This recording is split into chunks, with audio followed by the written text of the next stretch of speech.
Analysis करके पूरा मिलाया हूँ कि किस सब्जेक्ट में आपको ज़्यादा मेहनत करनी है या फिर लास्ट टाइम पे ऐसा क्या कुछ पढ़ने की 2-4 क्वेश्चन आपके और सही हो जाएँ और पॉसिबिलिटी सिलेक्शन होने की थोड़ी ज़्यादा हो जाए। तो उसी के ऊपर ये सारा वीडियो होने वाला है। तो आपने 2 घंटे पे पश्चिम कर लिए तो वही सबसे अच्छा है। आपको सबसे पहले घबराना नहीं है, पेपर बिल्कुल ईज़ी आ रहा है, पहले जैसा आ रहा है। तो मैथ और रीजनिंग सबसे बड़ी आप कुछ नहीं करना है, आपको सिर्फ जो अभी पेपर होते जा रहे हैं उनका दिया है फॉर्मेट कैसा आ रहा है, बाकी भी आप लोगों ने देखे होंगे वीडियोस, तो वो तो लगभग सभी को पता ही होता है कि कैसा आ रहा है, लेकिन हम लोग करते क्या है, जैसे एग्जाम देके आते हैं और वही पेपर जब हम सॉल्व करते हैं घर पे तो हमें ये लगता है कि जय हिंद दोस्तों, स्वागत है हमारे यूट्यूब चैनल पर। मैं मनीष परिहार और हमारे साथ आज हमारे भाई।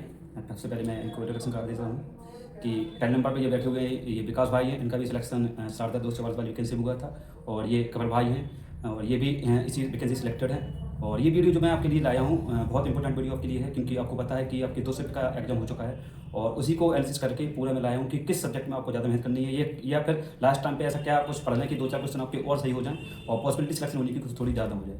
तो उसी के ऊपर भी ये सारा वीडियो होने वाला है। तो सबसे मैं स्टार्ट करता हूँ। देखिए, मैंने पूरा पेपर एनालिसिस किया है। जो फर्स्ट शिफ्ट का था आपका और सेकंड का भी आ गया है, वो भी एनालिसिस कर लिया है। तो दोनों शिफ्ट को लेकर केवल एक ही चीज़ समझ में आई है कि जो जीएस है वो जीएस का तो सेम पैटर्न वही रह रहा है जो लास्ट वैकेंसी थी, बल्कि उससे थोड़ा बहुत इजी ही रहा है इस वाली शाम वाली शिफ्ट का मेरे अकॉर्डिंग। बाकी आप अपने देख सकते हैं, ऐसा नहीं है कि जो मैंने बोल दिया वो यूनिवर्सिटी थ्रू हो, ऐसा कुछ नहीं है। तो जो एनालिसिस है, और सबसे पहले मैं आपको बताने वाला हूँ कि ये चीज़ बहुत अच्छी है कि बहुत से हमारे वीडियो में कमेंट थी लड़कियों की स्पेशली कि भैया मैथ समझ में नहीं आती, मैथ से बहुत डर लग रहा है। तो मैथ के क्वेश्चन उन्होंने कम कर दिए हैं। मैथ जो पहले 26 क्वेश्चन 27 क्वेश्चन आ रहे थे, उसमें 244 वाली वैकेंसी जो लास्ट वैकेंसी हुई थी, इस वाली वैकेंसी में उन्होंने क्वेश्चन कम कर दिए हैं और 19 से 20 क्वेश्चन, 22 क्वेश्चन, 21 क्वेश्चन एवरेज पर रह रहा है।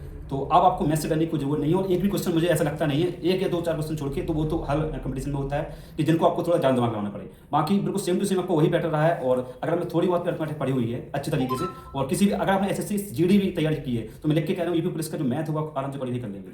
दूसरी बात मैं करता हूँ रीजनिंग के ऊपर। रीजनिंग भी बहुत टफ नहीं मान सकते हैं, इजी ही मान सकते हो इसको, क्योंकि जो एसएससी का पैटर्न है वो उन्होंने रिपीट किया है और ज़्यादा क्वेश्चन लेंदी तो नहीं है और पता है आपकी 2-4 क्वेश्चन तो हर उसमें सब्जेक्ट में होते हैं, लेकिन तब भी आप ये समझ लीजिए कि आपको ज़्यादा टफ नहीं लग रही है रीजनिंग। मेन बात जो हो रही है हिंदी की थोड़ी लग रही है, क्योंकि हिंदी में क्या है, उन्होंने पैटर्न थोड़ा हल्का सा चेंज किया है। हिंदी में क्या किया है कि हिंदी में साहित्य का जो वेटेज वो बढ़ा दिया है और वेटेज काफ़ी अच्छा रखा है उन्होंने। कम से कम 7 से 8 क्वेश्चन हर शिफ्ट में पूछ रहा है। इस जो लास्ट वाली शिफ्ट हुई है उसमें काफ़ी अच्छे वेटेज उन्होंने पूछा है साहित्य का। तो साहित्य पे आपको थोड़ा ज़्यादा फोकस करना है और आपका कल एग्जाम है, अगर आपको थोड़ा बहुत टाइम मिल जाए तो ये समझ लीजिए आप अच्छे तरीके से थोड़े अवार्ड हो गए हमारे, उनके बारे में बताएंगे, अभी विकास भाई बताएंगे, कल भाई बताएंगे, ये भी कुछ बताएंगे। तो उनको थोड़ा अच्छे तरीके से आप पढ़ लेना, तो वहाँ से कम 2 से 3 क्वेश्चन आपके सही होने की पूरी प्रोबेबिलिटी होगी। अब हिंदी के बाद अब मैं बात करता हूँ जीएस पर। और आपको पता है कि जो जीएस का सिलेबस होता है वो बहुत वास्ट सिलेबस है और अनलिमिटेड सिलेबस होता है, लेकिन तब भी आप कुछ टॉपिक्स ऐसे होंगे जो आपको फिंगर टिप्स करने पड़ेंगे और वो टॉपिक्स मैं लास्ट में आपको बताऊंगा। सबसे पहले अपना मैं रिव्यू दे दिया और इसके बाद मैं बात करता हूँ विकास भाई से, ये भी आपको बताएंगे। चलिए विकास भाई अपने बताइए आप। सबसे पहले आपको घबराना नहीं है, पेपर में बैठते समय सबसे अगर आपने 2 घंटे पे पश्चिम कर लिए तो वही सबसे अच्छा है। आपको सबसे पहले घबराना नहीं है, पेपर बिल्कुल ईजी आ रहा है, पहले जैसा आ रहा है। मैथ और रीजनिंग सबसे बड़ी, आप कुछ नहीं करना है, आपको सिर्फ जो अभी पेपर होते जा रहे हैं उनका लगातार मल्टीपल टाइम्स रिवीजन करना है। उसके अलावा कुछ नया नहीं पढ़ना है। जो क्वेश्चन द्वारा फंस रहा है उसके बारे में पढ़ लो, यूट्यूब से पढ़ लो, कैसे भी पढ़ लो, तुम्हें पढ़ना है बस। और रीजनिंग हो गया, मैथ हो गया। हिंदी में साहित्य तुम्हें याद करना है, साहित्य अकादमी याद करना है, ज्ञानपीठ याद करना है, जितने पुरस्कार हैं वो याद करने हैं। और बचा है जीएस का। जीएस में क्या है कि जो राजधानी हुई, मुद्रा हुई, जहाँ से तुम्हें लग रहा है कि लगातार क्वेश्चन बन रहा है, पहली शिफ्ट में बना, सेकंड शिफ्ट में बना, तो क्वेश्चन वहाँ से जाहिर है जो करंट में रहा है सीधे क्वेश्चन वहाँ से बनने हैं।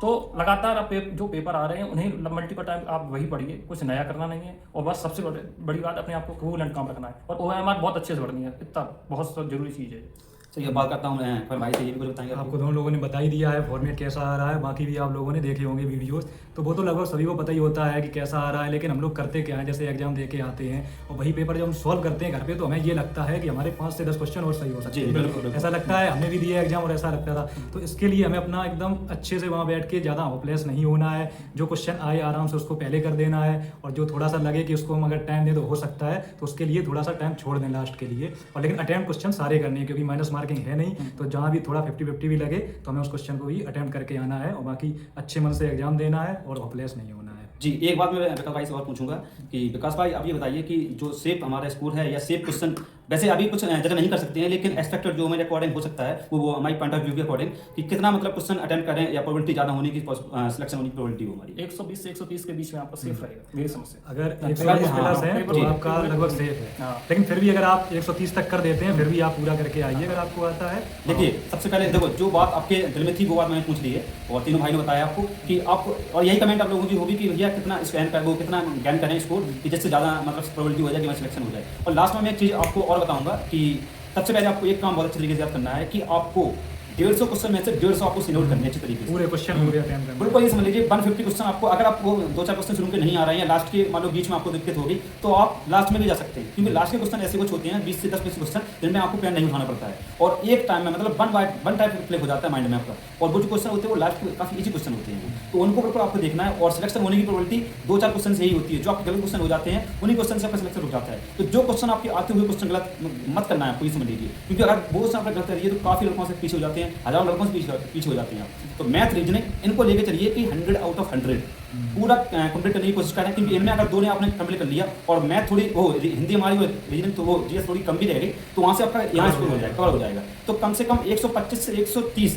या उससे ज़्यादा भी जा सकते हैं, इतना स्कोर कम से कम करिए। अगर इतना स्कोर आप कर रहे हैं तो, और ये नहीं है कि ये सब कैटेगरी के लिए, मैं जनरल को बताया, अपना आप देख लीजिए कि 2-4 क्वेश्चन इधर हो सकता है, लेकिन जनरल ओबीसी और ईडब्ल्यूएस में कुछ डिफरेंस रहा नहीं है बिल्कुल भी, लेकिन तब भी कम से कम 125 से 130 क्वेश्चन आप सही करिए। तो उसी के ऊपर ये तीनों भाई वीडियो हम लाए थे, और आपकी बहुत ज़्यादा मतलब एक्सपेक्टेंसी और एंक्सियस थे और इस चीज़ के लिए जाने के लिए कि भैया अपना पॉइंट ऑफ व्यू बता दीजिए कि पेपर का लेवल क्या है। तो पेपर का लेवल बिल्कुल भी चेंज नहीं है पैटर्न, और मेरे अकॉर्डिंग मैं मानूँ तो थोड़ा इजी ही किया है उन्होंने पैटर्न। पिछली वाली वैकेंसी से हाँ, पिछली वैकेंसी इजी किया है, बस एक चीज़ याद रखनी है आपको कि हॉपलेस बिल्कुल नहीं होना, मिस्टेक नहीं करनी है। जो क्वेश्चन आता हुआ, हाँ क्वेश्चन आता हुआ आपको गलत नहीं होना चाहिए बिल्कुल। पेपर एकदम आसान आ रहा है, आराम से पेपर देने के बाद आपको ये लगता है यार ये वाला क्वेश्चन बहुत सरल था, यार ये हमसे गलत, वो क्वेश्चन ये इसलिए मिस्टेक ना हो। अब देखो मैं कुछ टॉपिक आपको बता दे रहा हूँ जीएस में, ये सब की दिवस हो गए, नई हमारी अपॉइंटमेंट हो गई, कुछ हमारी नई घटनाएं जहाँ प्रधानमंत्री मोदी हो, या हमारे यूपी में जो यूपी में नई हमारी कोई सेलिब्रिटी आई हो, या जिसके मतलब हमारी दिवस हो गए हमारे जी अच्छे तरीके से करंट अफेयर्स में ज़्यादा हाईलाइटर रहे हैं, यूपी की करंट सबसे यूपी के, बड़ी हाँ रहे हैं, इनको बिल्कुल याद करना है। बाकी बात दूसरी का इंडेक्स भी आपकी हो सकती है, अभी इंडेक्स को भी क्वेश्चन नहीं आया करंट का, हो सकता है इंडेक्स क्वेश्चन आपसे पूछ ले। बाकी झील वगैरह के बारे में, झीलों के बहुत से नाम बदले गए हैं, और कितनी हमारी जो वो हैं अभी टाइम पे मूलभूत हमारी जो झीलें वो कितनी बनाई गई हैं, और बाकी जो भी क्वेरी हो, जो भी कमेंट हो बता दीजिए। और बाकी मैथ आपको रीजनिंग का बता दिया है, और हिंदी के कुछ टॉपिक्स और बता दे रहा हूँ। ज्ञानपीठ अवार्ड आपको बिल्कुल याद करके जाना है, समझ लीजिए। साहित्य अकादमी अवार्ड बिल्कुल याद करके जाना है। इनको अभी करंट में किसको मिला है, इसके सबसे पहले किसको मिला था, सबसे हाईलाइटेड कौन रहा था, और किस सन में नहीं दिया गया, ये भी याद करना आपको अच्छे तरीके से। और इनके बारे में जानना भी है कि कितने रुपए दिए जाते हैं, क्या कंबल भी दिया जाता है, अवार्ड भी दिए जाते हैं, और कितनी भाषाओं में दिए जाते हैं, ये चीज़ें बिल्कुल याद करनी है। बाकी रचना आपने पढ़ी है अच्छी तरीके से, और अगर सारी रचना आ रही है तो 2-3 रचना आपको ऑटोमेटिक नहीं है, उसमें तक देना, और तब की कैसे लगाना आपको पता है। तो उसी के ऊपर ये सारी वीडियो थी। ज्ञानपीठ की भाषा जरूर कर लेना, क्योंकि उससे भाषा से क्वेश्चन जी आया जी, था। तो जो भी क्वेरी हो कमेंट को बता दीजिए। वीडियो लंबा ना करते हुए मैं यहीं पे बंद करता हूँ, मिलते हैं नेक्स्ट वीडियो, तब तक के लिए जय हिंद।